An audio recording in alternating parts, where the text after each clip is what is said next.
10 जिलों की 57 सीटों पर 3 मार्च को मतदान होना है, जहां पर अंबेडकर नगर, बलरामपुर, सिद्धार्थनगर में वोटिंग होनी है और इसी के साथ साथ बस्ती, संत कबीर नगर, महाराजगंज में भी होगा मतदान, गोरखपुर, कुशीनगर, देवरिया, बलिया में भी मतदान। 3 मार्च को यूपी में थम गया छठे चरण का चुनाव प्रचार प्रसार। देखिए शाम के 6 बज चुके हैं और 6 बजते ही प्रचार प्रसार थम गया। बड़ी खबर इस वक्त की आपको हम बता रहे हैं, जहां पर छठे चरण में जहां पर 676 उम्मीदवार इस बार अपनी किस्मत को आजमाएंगे। 3 मार्च को 676 उम्मीदवारों के जो किस्मत होगा वो ईवीएम में कैद हो जाएगा। 2 करोड़ से ज्यादा यहां पर मतदाता अपने मताधिकार का प्रयोग करके 676 प्रत्याशियों के किस्मत के भाग्य का फैसला करेंगे।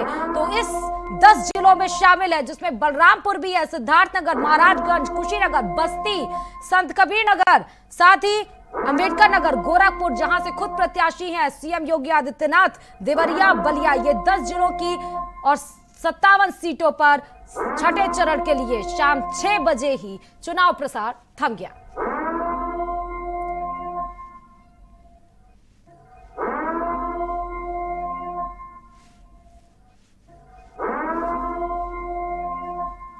ज्यादा जानकारी के साथ हमारे संवाददाता गोरखपुर से सीधे विकास हमारे साथ जुड़े हुए। विकास, देखिए गोरखपुर अहम इसलिए क्योंकि सबसे हॉट सीट इसलिए बन जाती है क्योंकि जब सीएम योगी आदित्यनाथ बतौर प्रत्याशी के रूप में वहां पर उतर रहे हों और ताबड़तोड़ लगातार 3 दिनों से चुनाव प्रचार प्रसार कर रहे हों। तो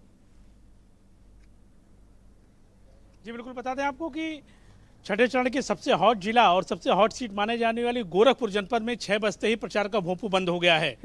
अब आगामी 3 तारीख को जो कि 9 विधानसभाओं में चुनाव होना है, जिसके लिए 109 प्रत्याशी मैदान में लगभग 36 लाख से अधिक मतदाता अपने मत का प्रयोग करेंगे। तो जैसे ही 6 बजा है वैसे ही अब प्रचार का भोंपू बंद हो गया है और परसों जो है वो मतदान होगा। अब बात की जाए सीटों की, तो यहाँ पे 9 में से 8 सीटें हैं वो जो हैं भाजपा के पास है और 1 सीट बसपा के पास है। 2012 और 2017 के बीच की बात की जाए तो कोई भी सीट अभी तक सपा यहाँ नहीं जीत पाई है। वो अपने लिए एक उम्मीद तलाश रही है। जिस तरह से 3 दिन से सीएम योगी और पूर्व सीएम अखिलेश यादव लगातार गोरखपुर में ताबड़तोड़ दौरे कर रहे हैं, उससे लग रहा है कि सीएम योगी क्लीन स्वीप के मूड में हैं और कहीं ना कहीं पे अखिलेश यादव कुछ उम्मीदें देख रहे हैं 2-4 सीटों पे, इसलिए लगातार 3 दिन में 2 दिन वो गोरखपुर का दौरा कर चुके हैं। गोरखपुर की बात की जाए तो 9 सीटें इसमें आती हैं। इसमें जी विकास, आप हमारे साथ बने रहिए, हम आपके पास लौटेंगे। लेकिन देवरिया से देखिए हमारे संवाददाता मनीष भी जुड़ चुके हैं। देवरिया की बात कर लेते हैं, अहम माना जा रहा है बीजेपी, जहां मनीष एक बार फिर से अपने आप को वहां पर कब्जा करने की पूरी कोशिश कर रही है, तो पूरा दमखम सपा, बसपा और कांग्रेस भी लगाती हुई दिख रही है। प्रचार प्रसार का समय सीमा समाप्त हो चुका है मनीष। जी देखिए, प्रचार प्रसार का सीमा समाप्त हो चुका है, लेकिन देवरिया की बात करें तो देवरिया में कुल 7 विधानसभा सीटें हैं। हाँ। जहां पे 2017 में सिर्फ एक सपा ने अपना परचम लहराया था और 6 का यहाँ पर भाजपा कार्यकर्ताओं का जो कहा जाए तो यहाँ पे दबदबा रहा। मैंने कुल मिला के जो है यहाँ पे 6 प्रत्याशी भाजपा के जीते थे और 1 सपा के।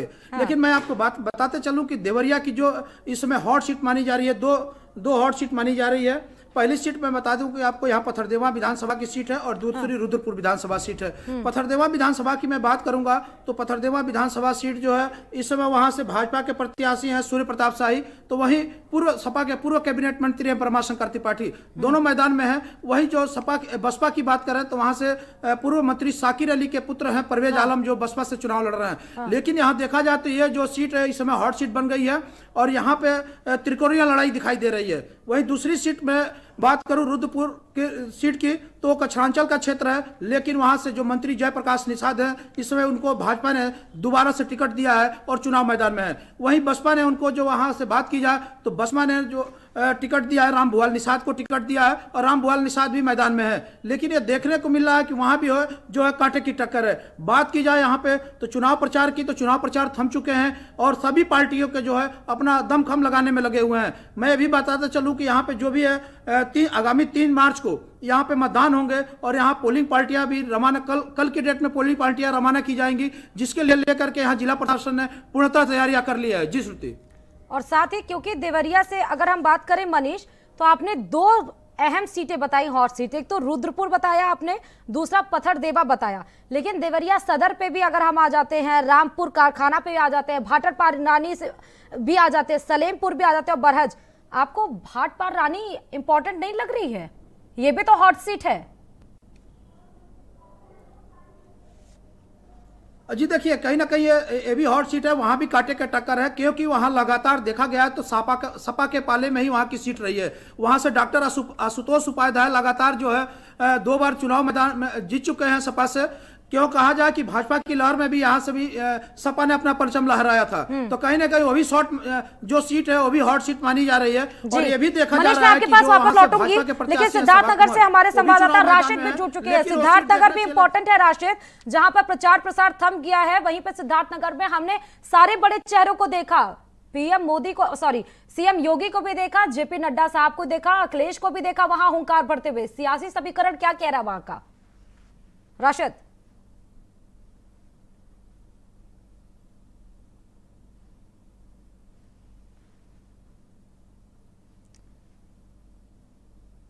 प्रताप सिंह जो बासी से चुनाव लड़ रहे हैं भाजपा से, वही सपा ने इस बार युवा प्रत्याशी उतारा है मोनू दुबे को।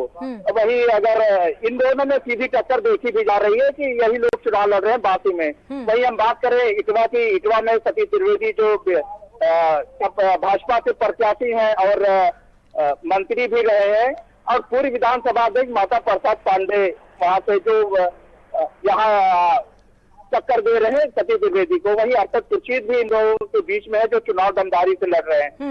हम बात करेंगे चुनाव को लेकर के, जिस तरह से 6 बजे के बाद से चुनाव प्रचार थम गया है, और यह देखा गया है कल अमित शाह आए थे, आज प्रियंका गांधी आई थी, योगी आदित्यनाथ की 2 सभाएं यहाँ पे हुई थी। योगी आदित्यनाथ की 2 सभाएं यहाँ पे हुई थी आज, और काफी दिग्गज यहाँ पे देखे गए। एमआईएम ने भी अपनी ताकत झोंकी हुई है डुमरियागंज में अपने प्रत्याशी को लेकर के, लगातार 3 दिन तक इन्होंने सभाएं की है। अब बात करेंगे अगर, तो यहाँ पे मिला जुला के 5 विधानसभाओं में समाजवादी पार्टी और भाजपा ही टक्कर में देखी जा रही है। सिर्फ सोहरतगढ़ विधानसभा है जिसपे जो है कांग्रेस कुछ दिखाई दे रही है। अगर हम बात करें 2017 के चुनाव में, 2017 में भाजपा ने 5 सीटों पे कब्जा किया था, हालांकि गठबंधन जो अपना। राशिद, मैं आपके पास लौटूंगी क्योंकि 5 विधानसभा सीट थी सिद्धार्थनगर में, 5 के 5 2017 में क्लीन स्वीप करते हुए बीजेपी नजर आई थी। अंबेडकर नगर से हमारे संवाददाता वेद प्रकाश जुड़ चुके हैं। देखिए वेद, कोई भी हो सरकार, कोई भी हो, लेकिन अंबेडकर नगर ऐसा माना जाता है कि टफ कंपटीशन वहां से बसपा ही देते आई है। भले हम कह रहे हो कि आखिरी चरण में उतरी हुई है या आखिरी टाइम में बसपा सुप्रीमो मायावती उतरी है, लेकिन अभी का सियासी समीकरण क्या कह रहा है? बसपा सपा में टफ कंपटीशन है या बीजेपी भी स्टैंड कर रही है अंबेडकर नगर में? वेद?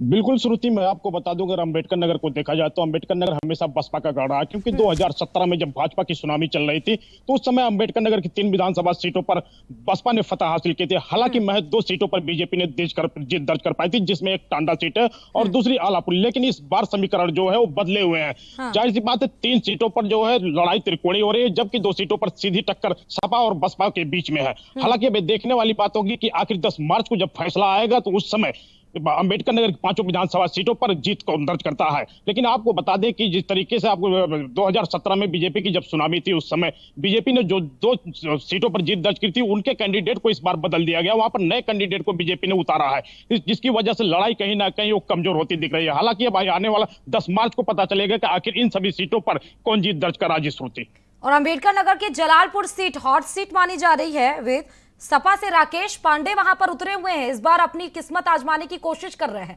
उस सीट पर किसके बीच में ज्यादा टफ कंपटीशन लग रहा है?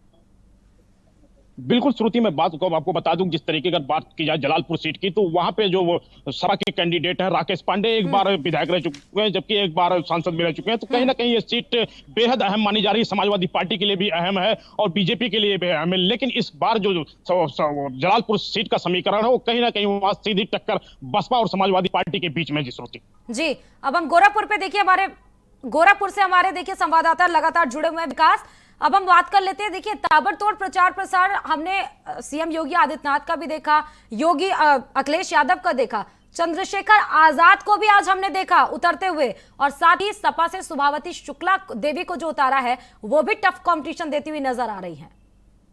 विकास जी, आपको बता दें कि गोरखपुर की हॉट सीट इसलिए है क्योंकि सीएम योगी आदित्यनाथ इस बार सदर सीट से प्रत्याशी हैं। हाँ। उनको घेरने के लिए सपा ने एक जो जातीय कार्ड खेला है, जो कि पहले बीजेपी में कई पदों पर रह चुके उपेंद्र शुक्ला जो कि स्वर्गीय हैं, उनकी पत्नी को उतारा है और एक ब्राह्मण कार्ड खेला है। हाँ। क्योंकि अगर गोरखपुर की विधानसभा सदर की बात की जाए तो जातीय अगर आंकड़ा देखा जाए तो कायस्थ, ब्राह्मण, मुस्लिम और अन्य छोटी जातियां उसके बाद हैं। इसको देखते हुए एक समीकरण डाला है, एक मैसेज देना चाहती हैं कि अगर भाजपा ने उपेंद्र शुक्ला के परिवार को छोड़ा है तो सपा ने उनके परिवार को थामा है। एक ब्राह्मणों में ये मैसेज देने की कोशिश की जा रही है।